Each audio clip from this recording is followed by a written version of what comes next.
Survivors have described the aftermath of Hurricane Helene as complete devastation. Some of the worst hit areas include mountainous regions of North Carolina, where homes, trees and cars were all washed up into murky flood waters. I don't see anything to go back to. We left our cars, of course.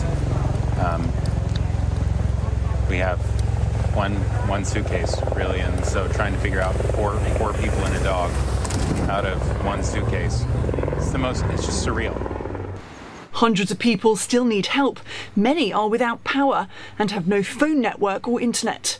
Helicopters are being used to try and access cut-off areas, especially where roads have been cracked and bridges have become impassable.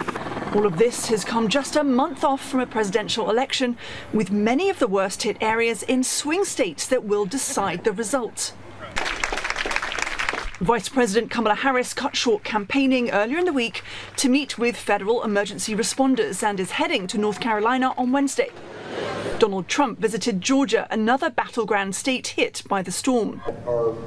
President Joe Biden has activated federal support and promised to get the job done. We're going to be landing in Raleigh for a briefing with the Emergency Operations Center, and I'll then do an aerial tour of Asheville. It's too much for me in terms of interrupting access to help there to land and to survey the damage other through the air. And then it's my plan to travel to Georgia and Florida as soon as possible after that.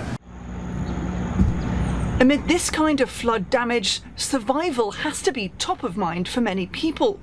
The devastation is also adding uncertainty to how people most affected, without homes or IDs, would be able to cast a ballot in the upcoming election.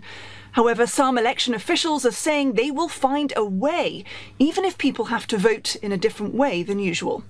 Malone, CNA, Washington.